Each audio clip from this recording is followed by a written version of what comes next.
వెళ్ళిపెట్టే ఉద్దేశం కుట్ర కొట్టగా రాజ్యాంగాన్ని సమూలంగా మార్చేటువంటి లక్ష్యంగా ఆయన పరిపాలన సాగిస్తారు.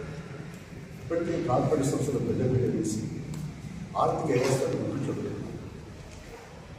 అసలు మొత్తం ఈ దేశంలో అప్పు చూస్తే నరేంద్ర మోడీ అధికారంలోకి వచ్చిన 50 లక్షల కోట్లు, ఇప్పుడు 150 లక్షల కోట్లు, అంటే 150 లక్షల కోట్లు అప్పు చేశారు. మరి సంపద ఎవరికి పెరిగిందంటే కార్పొరేట్ సంస్థలు ఆదాయంలో ప్రపంచవ్యాప్తంగా చక్రం తిప్పే దశలో పెరిగింది. లేకుంటే అనేక మంది నీలో మోడీ, లలిత మోడీ ఇలాంటి ఉపకున్నాలు ఇస్తున్నారు, బ్యాంకులకు ఎక్కువ వాళ్ళు పెద్ద కోట్లు ఎక్కుస్తున్నారు. అంటే దీని అర్థం నరేంద్ర మోడీ యొక్క అండదండ. అందులో నల్లడబ్బులు తీసుకెళ్తారని నల్లడబ్బులు పెంచి పోషిస్తున్నారు. ఉద్యోగాలు సంవత్సరం కోట్లు ఉద్యోగాలు ఇస్తున్నారు నరేంద్ర మోడీ. నిరుద్యోగ సైన్యాన్ని 2 కోట్ల సంవత్సరాలు ఇస్తున్నారు. ఈ రకంగా ఎటు చూసినా ఈ మోడీ ప్రభుత్వం మొత్తం మీద తమ ముద్ర తీసుకునేటువంటి ప్రయత్నం సాగిస్తూ ఉన్నారు. అయితే ఇక్కడ మన ఈ నియోజకవర్గాల పునర్విభజన డిలిమిటేషన్ ఇది 2026లో జరగబోతాం. అప్పటి వరకు సీట్ల సంఖ్య బాగా పెంచుకొని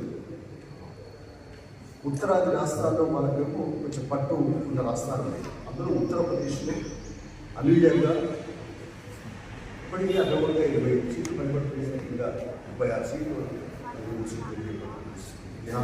రాజస్థాన్లో చాలా చోట్ల ఎక్కువ అధికారులు కూర్చే పరిస్థితి. దక్షిణ రాష్ట్రాన్ని నామినల్గా 2 ఇదంతా కూడా సిపిఐ గవర్నమెంట్ సమక్షం. తర్వాత మన కాంగ్రెస్ కూడా ఆల్ పార్టీ మీటింగ్ చూసి దానిలో ప్రకటించారు. తమిళనాడు ముఖ్యమంత్రి స్టాలినేమో ఇప్పటికే 6 మంది ముఖ్యమంత్రులందరూ కూడా సమావేశం చేసి దక్షిణాది వైపు జరుగుతాం. ఏదైనప్పటికీ ఒక పెద్ద ఒక అపాయకరమైన రాజ్యాంగం ఇంకోటి లేదా మన ఏదైతే లౌకిక వ్యవస్థ భిన్నమైన పద్ధతిలో డాక్టర్ బిఆర్ అంబేద్కర్ రాజ్యాంగం పేర్కొన్నటువంటి ప్రధాన ప్రాథమిక అంశాలకు సంబంధించినటువంటి తిరుగుదోడేటువంటి ముఖ్యమంత్రి సాంప్రదాయం లౌకిక విద్యార్థుల ప్రభావం వేదిక మీకు రావాల్సిన అవసరం ఉంది. ఏదైతే రాజ్యాంగాన్ని పరిరక్షించుకోవడానికి అక్కడ భక్తులు అవసరం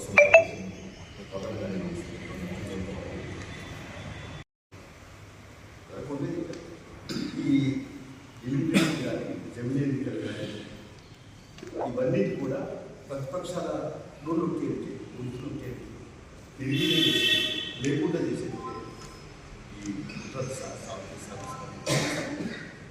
ప్రస్తుతంగా ఇప్పటికీ అనేక మంది మన ప్రాథమిక హక్కులు రాజ్యాంగం పెట్టుకున్న హక్కులు కూడా అడిగిస్తూ అనేక జైలు పెడుతున్నారు.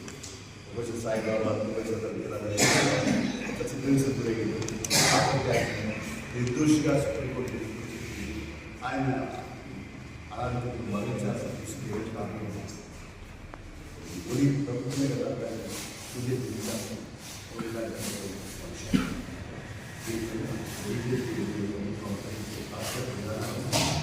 అలాగే ఈ ఎనిమిది ఎన్నికలు లేదా ఈ పునర్విభజన పేరుతో దక్షిణాది రాష్ట్రాలకు అన్యాయం చేసేటువంటి ఇతరగతాలను ఎదగట్టే ప్రజాతంత్ర శక్తులు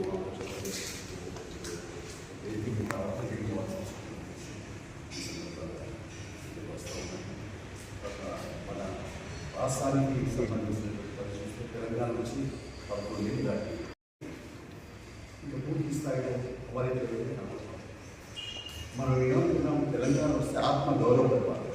నీళ్ళు లేకుంటారు ఆత్మగౌరవం.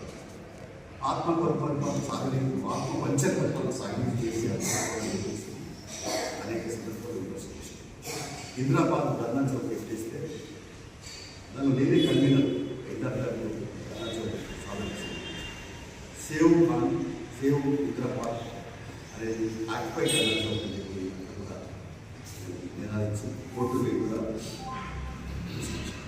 ఇప్పటికి మా పైన కేసులు ఉన్నాయి, నా పైన పొదల పైన రాష్ట్ర